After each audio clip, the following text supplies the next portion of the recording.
Hutan industri terbengkalai itu menyimpan rahasia gelap. Di balik pepohonan rimbun dan bangunan-bangunan berkarat, sebuah rina maut telah dipersiapkan. Arman, pria 32 tahun dengan mata lelah dan tubuh kurus, tergeletak di lantai dingin ruangan sempit. Ia mengerjapkan mata, berusaha mengingat bagaimana bisa sampai di tempat asing ini.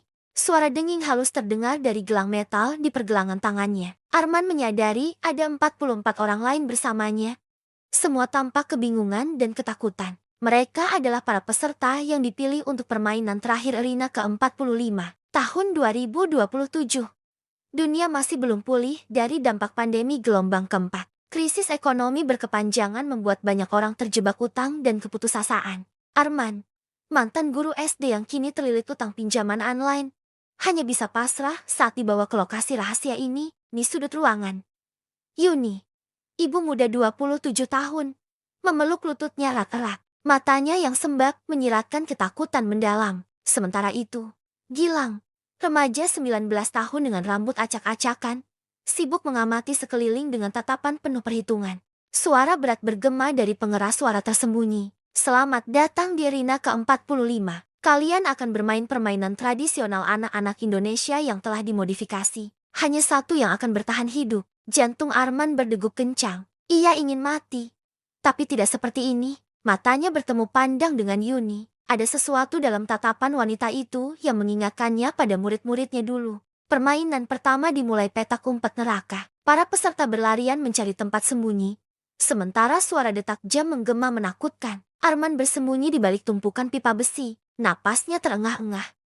Keringat dingin membasahi dahi. Jeritan memilukan terdengar saat seorang peserta ditemukan. Bukan hanya Jeti Jaga, tapi langsung dieliminasi dengan cara mengerikan. Arman memejamkan mata erat-erat, berusaha meredam rasa mual yang menyerang. Permainan demi permainan berlalu dengan cepat. Lompat tali berduri membuat beberapa peserta tewas tersayat. Ular naga gergaji menyisakan mayat-mayat berlumuran darah. Jumlah peserta berkurang drastis. Di tengah kekacauan, Arman mulai membentuk aliansi dengan Yuni dan Gilang. Mereka saling melindungi, berbagi informasi, dan berusaha bertahan hidup bersama. Namun kepercayaan diuji saat persediaan makanan menipis dan tekanan psikologis makin berat. Gilang, dengan keahlian hakernya, berhasil mengakses sistem keamanan arena. Ia menemukan fakta mengejutkan: permainan ini disiarkan secara live stream ke dark web. Orang-orang kaya mempertaruhkan nyawa para peserta layaknya judi online. Kita harus keluar dari sini, bisik Gilang dengan mata liar. Tapi Arman tahu, tidak ada jalan keluar selain menyelesaikan permainan ini. Hari demi hari berlalu, tubuh-tubuh bergelimpangan, darah menggenang di mana-mana. Arman yang awalnya ingin mati, kini berjuang sekuat tenaga untuk bertahan hidup. Ia ingin memastikan Yuni selamat, ingin memberi kesempatan kedua pada Gilang yang masih muda. Permainan final tiba, hanya tersisa Arman, Yuni, dan dua peserta lain. Arena berubah menjadi labirin mematikan. Jebakan tersembunyi di setiap sudut. Gas beracun mengepul dari celah-celah lantai. Dengan napas tersengal dan tubuh penuh luka, Arman berhasil mencapai garis finish. Ia adalah pemenang terakhir arena ke-45. Tubuhnya gemetar hebat. Campuran antara lega dan trauma mendalam. Seorang pria bertopeng muncul di hadapannya. Selamat, Arman. Kau telah membuktikan diri sebagai yang terkuat. Kini, kau bisa mengambil alih posisiku sebagai master permainan berikutnya. Arman terdiam. Bayangan wajah-wajah peserta yang tewas berkelebat dalam benaknya. Haruskah ia menjadi bagian dari kekejaman ini? Tidak. Jawab Arman tegas. Aku menolak. Pria bertopeng itu tertawa kecil. Baiklah, kau bebas pergi. Arman berjalan gontai meninggalkan arena. Namun di balik bayangan, sebuah topeng baru telah menunggu. Apakah ia benar-benar menolak? Atau justru telah menjadi bagian dari permainan yang lebih besar? Hutan industri kembali sunyi. Tapi entah di mana, arena 46 mungkin sedang dipersiapkan. Permainan terakhir belum benar-benar berakhir. Senja mulai turun di kota yang sibuk. Di sebuah apartemen kecil, Yuni duduk termenung di depan televisi. Matanya terpaku pada layar yang menampilkan berita terkini. Wajah-wajah orang hilang bermunculan satu persatu, disertai deskripsi singkat dan nomor kontak yang bisa dihubungi. Namun, bukan informasi itu yang menarik perhatiannya. Ada sesuatu yang familiar, sesuatu yang membuat jantungnya berdegup kencang. Pola hilangnya orang-orang ini terlalu mirip dengan apa yang dialaminya dulu. Yuni merasakan dingin menjalar di tulang belakangnya. Ingatan-ingatan yang selama ini coba ia kubur dalam-dalam kembali menyeruak ke permukaan. Suara-suara teriakan yang masih menghantui. Darah yang seolah tak bisa hilang dari pikirannya. Ia memejamkan mata, berusaha menghalau bayangan-bayangan mengerikan itu. Sementara itu, di sebuah ruangan gelap yang hanya diterangi cahaya dari layar monitor, seorang pria bertopeng hitam duduk diam. Matanya yang tajam terfokus pada rekaman yang sedang diputar di hadapannya. Ini bukan rekaman biasa, ini adalah rekaman permainan baru. Permainan yang telah merenggut nyawa begitu banyak orang. Arman, pria bertopeng itu, mengamati setiap detail dengan seksama. Ekspresinya tak terbaca di balik topeng. Namun sorot matanya menunjukkan sesuatu yang berbeda. Ada tekad yang membara. Jauh berbeda dari pendahulunya yang hanya menonton dengan dingin dan tak berperasaan. Layar berganti, menampilkan adegan demi adegan yang semakin brutal. Darah berceceran, jeritan kesakitan, dan wajah-wajah penuh teror. Namun Arman tetap tak bergeming. Ia terus menonton, seolah mencari sesuatu di balik kekejaman yang terpampang di hadapannya. Kembali ke apartemen Yuni. Wanita itu kini berdiri di depan jendela. Matanya menerawang jauh, menatap kota yang mulai ditelan kegelapan malam. Di luar sana, kehidupan berjalan normal. Orang-orang berlalu lalang, mobil-mobil memenuhi jalanan. Lampu-lampu gedung berkedip-kedip. Sebuah pemandangan yang kontras dengan apa yang pernah ia alami di arena penuh darah itu. Yuni menghela napas panjang. Ia sadar, permainan itu tidak hanya terjadi di tempat. Ia terus berlangsung dalam jiwa para penyintas seperti dirinya. Setiap malam, ia masih terbangun bermandikan keringat dingin. Setiap kali melihat darah, tubuhnya gemetar tak terkendali. Permainan itu telah meninggalkan luka yang tak kasat mata. Luka yang mungkin tak akan pernah sembuh sepenuhnya. Di ruangan gelapnya, Arman akhirnya mematikan rekaman. Ia berdiri, berjalan mondar-mandir dengan gelisah. Ada pergolakan batin yang tak terlihat. Di satu sisi, posisinya memberinya kekuasaan yang tak terbatas. Ia bisa menentukan hidup dan mati seseorang hanya dengan satu keputusan. Namun di sisi lain, sisi kemanusiaannya terus berbisik. Apakah semua ini benar? Apakah kekejaman ini bisa dibenarkan? Yuni kembali duduk di sofanya. Matanya kini terpaku pada sebuah foto di meja. Foto itu menampilkan dirinya bersama Gilang, sahabatnya yang tak pernah kembali dari Rina. Ia mengulurkan tangan, menyentuh wajah Gilang di foto itu dengan lembut. Air mata mulai menggenang di pelupuk matanya. "Maafkan aku, Gilang," bisiknya lirih. "Seharusnya aku yang ada di posisimu." Ingatan tentang pengorbanan Gilang kembali berputar di kepalanya. Saat-saat terakhir di Rina, ketika mereka berdua terpojok dan hanya ada satu jalan keluar.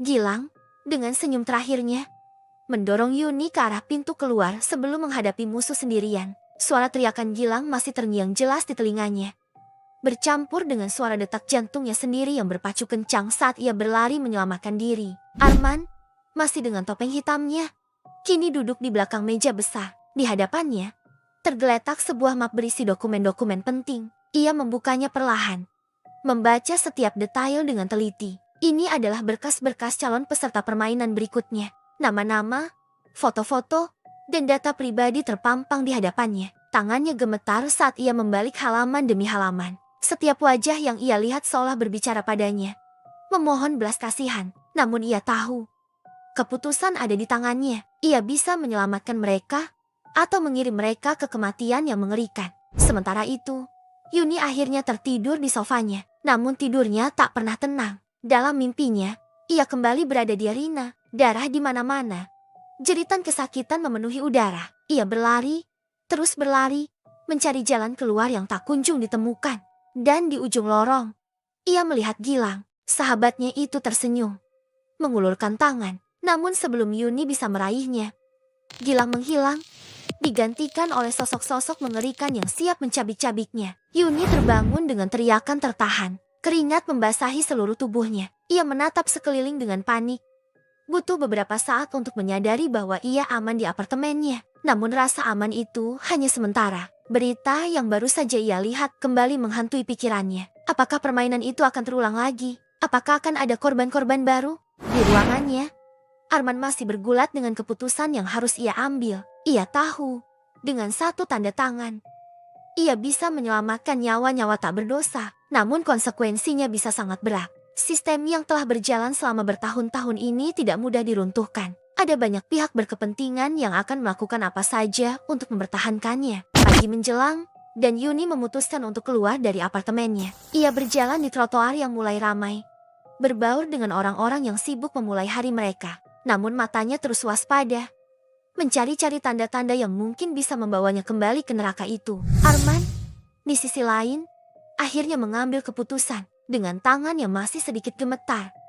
Ia menandatangani dokumen di hadapannya. Bukan dokumen yang menyetujui permainan baru, melainkan dokumen yang akan mengakhiri semuanya. Ia tahu, keputusan ini akan membawanya ke dalam bahaya besar. Namun tekad di matanya menunjukkan bahwa ia siap menghadapi konsekuensi apapun. Sore hari, Yuni duduk di sebuah taman kota. Matanya menatap anak-anak yang bermain dengan riang di area bermain. Pemandangan yang begitu kontras dengan apa yang pernah ia alami. Ia tersenyum getir, bertanya-tanya apakah ia akan pernah bisa merasakan kebahagiaan sederhana seperti itu lagi. Tiba-tiba, ponselnya berdering. Sebuah nomor tak dikenal muncul di layar. Dengan ragu, Yuni mengangkatnya. Suara di seberang sana membuat tubuhnya membeku. Itu suara yang sangat ia kenal.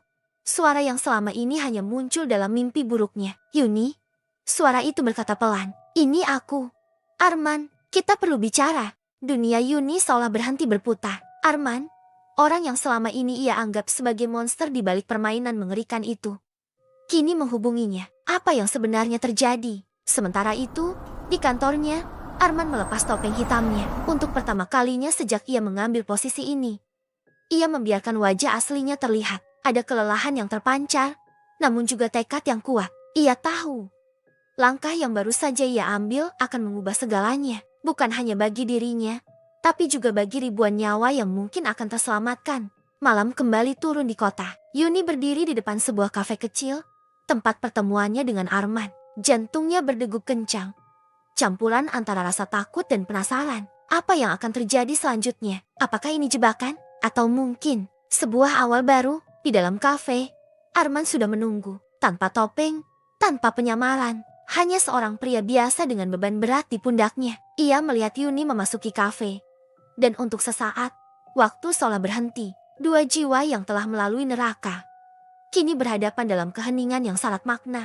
Pertemuan ini bukan akhir, melainkan awal dari sebuah perjalanan baru. Sebuah perjalanan untuk mengungkap kebenaran, mencari keadilan, dan mungkin menemukan penebusan. Karena terkadang, kebenaran dan keadilan di dunia ini tidak selalu datang dari penolakan. Kadang, ia muncul dari kompromi yang pahit, dari keberanian untuk menghadapi masa lalu dan mengubah masa depan. Saat Yuni duduk di hadapan Arman, ada banyak pertanyaan yang ingin ia lontarkan. Namun yang keluar dari mulutnya hanyalah satu kalimat sederhana.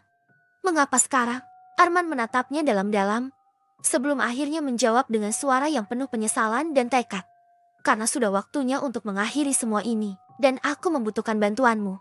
Yuni, dengan kalimat itu, sebuah babak baru dimulai. Babak yang mungkin akan membawa mereka kembali ke neraka yang pernah mereka alami, atau justru membuka jalan menuju cahaya yang selama ini tersembunyi. Apapun yang terjadi, satu hal yang pasti, tidak ada jalan kembali dari sini.